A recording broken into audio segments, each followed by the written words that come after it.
Already, finally talking about deep work. So, in this lesson, we are going to talk about deep work, what it is, how to adapt it as a way to be more effective in anything you do, really, and more importantly, in your Arabic studies. So, deep work entails single tasking with no distractions in a state of intense focus for a while. Okay, deep work entails single tasking with no distractions in a state of intense focus for a while. As a result, you boost your performance and productivity. Studies have found that multitasking makes people less productive and that focusing on a single task at a time maximizes effectual output. When there is no distraction, you will get more done in less time. This or a hadith that supports this type of approach when it comes to productivity is the hadith where the Prophet ﷺ said, إن الله يحب أو إن الله يحب إذا عمل أحدكم عملا أن يتقنه. Uh, there's another riwayah that says إن الله يحب عبدا إذا عمل عملا أن يتقنه.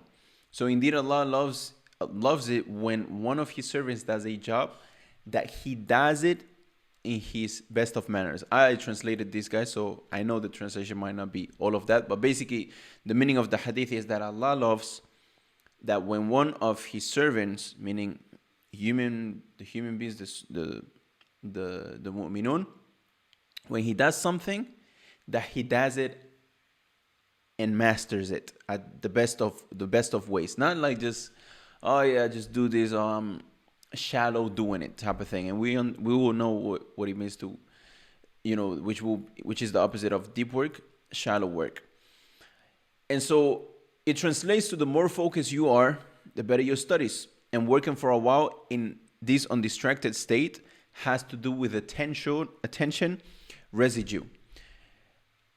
Now, when one switches from task A to task B, their 100% attention does not automatically go to the new task. Some people remain stuck at the original.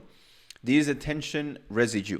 Even if you complete task A before switching, part of your attention will still remain on task A for a while. This makes it difficult to focus on the high level intensity needed to work efficiently on the new task. Therefore, you lose some amount of productivity over time if you switch your task. We have finite willpower, and it gets depleted. And as it gets depleted, we tend to favor shallow work.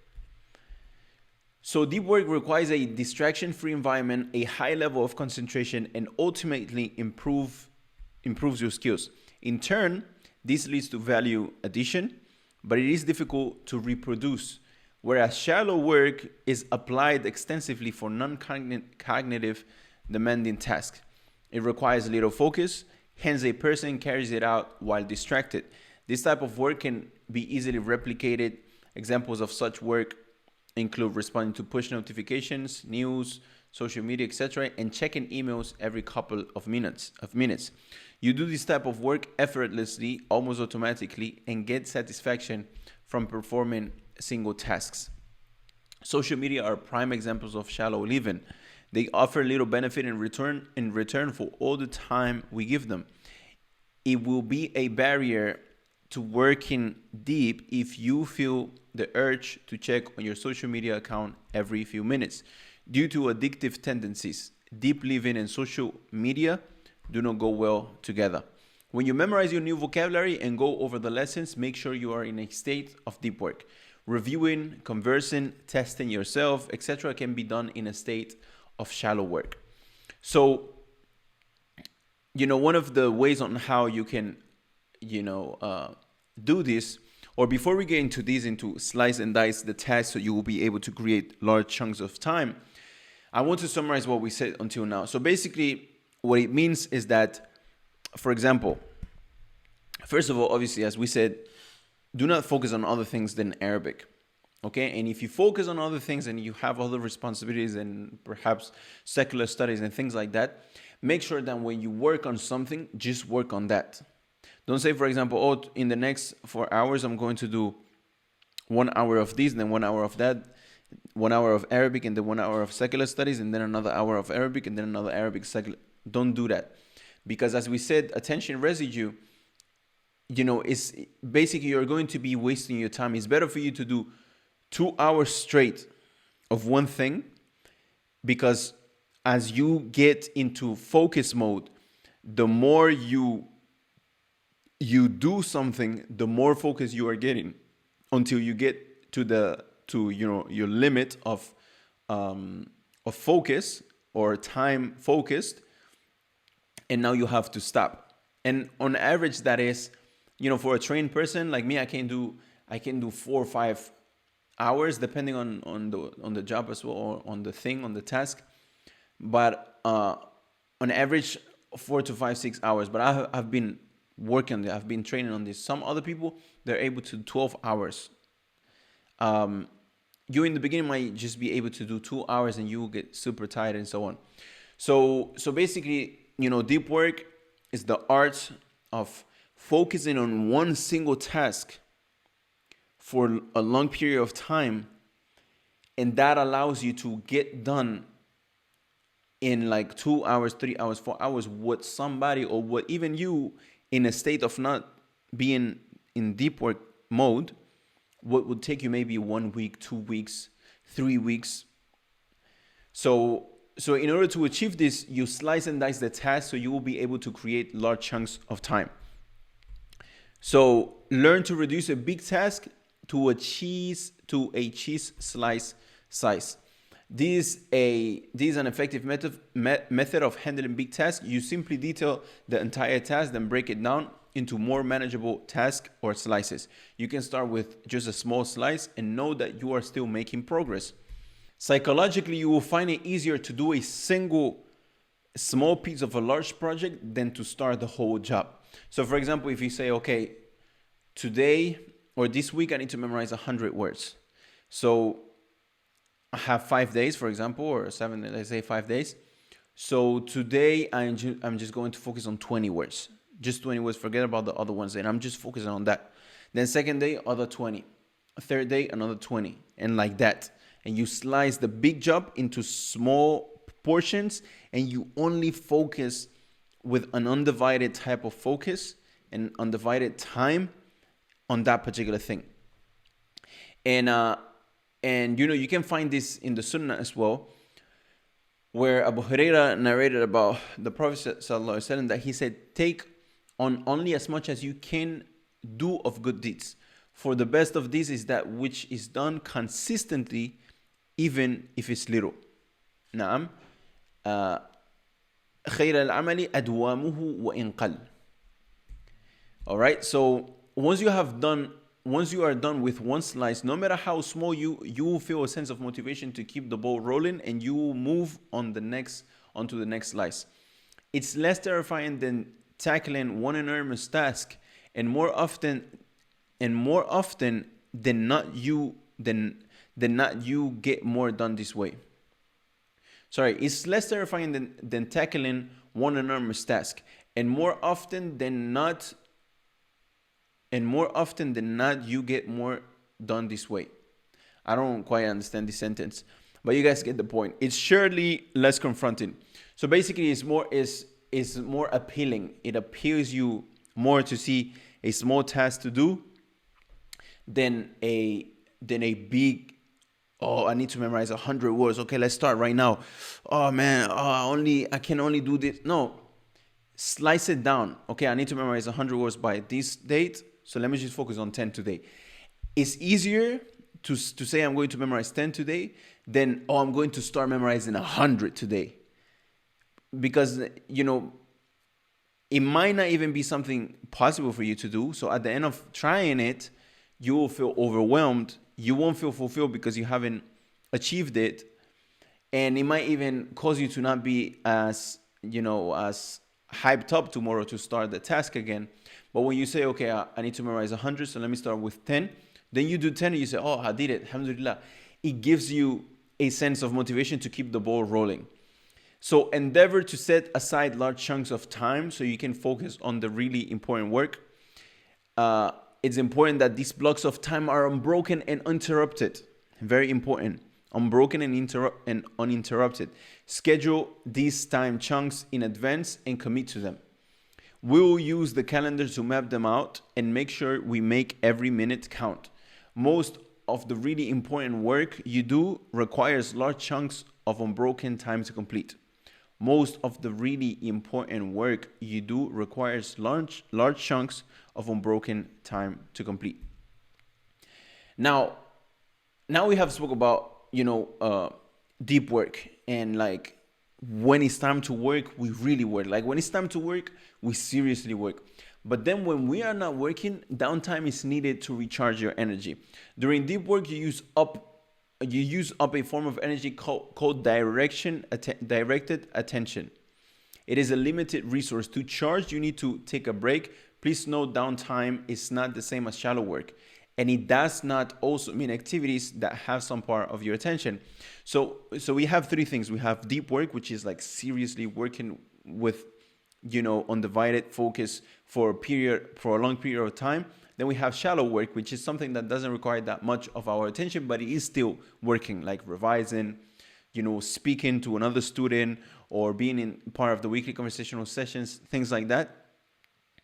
And then we have downtime, which is no work at all. Like have fun, forget about studies.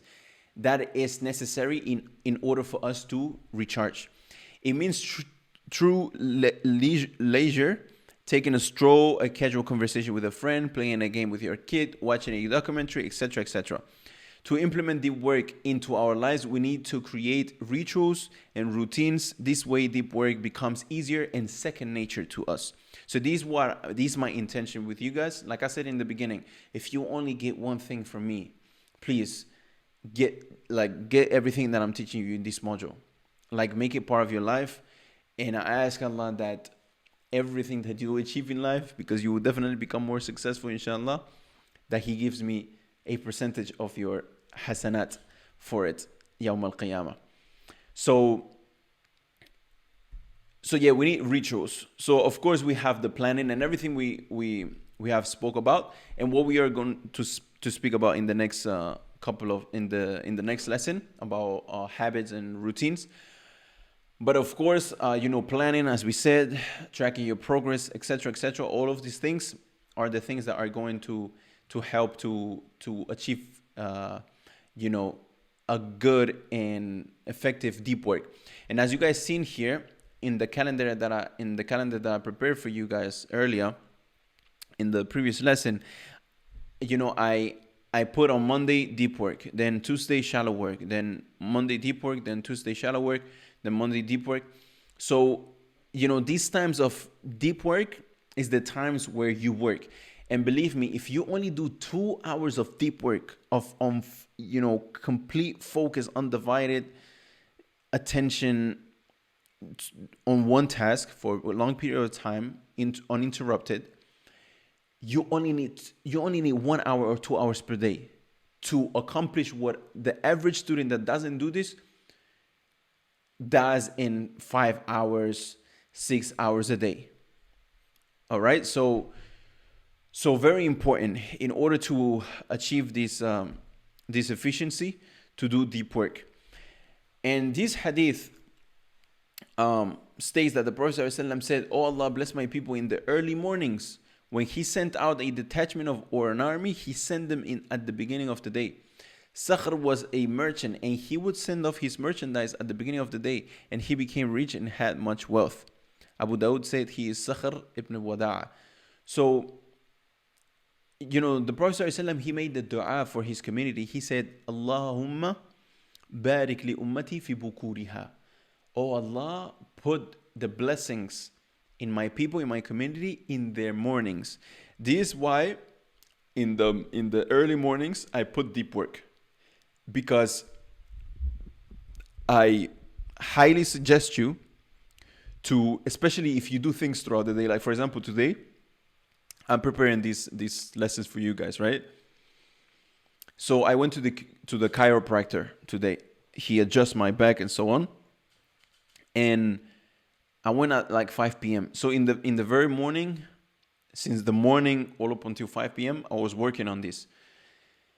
And I was very focused. I'm in this, place that I rent out just to literally focus on this, be away from family, etc., for the whole week. And as soon as I went out, you know, you hearing, you seeing people, you talking to people, you see things, you come back and you don't feel as like you have interrupted that focus that you had. So it's hard for you to get back into focus mode, into deep work mode. So this is why I taught you guys to do it in the morning, because as soon as you go to, matter of fact, there was a student about a couple of years ago.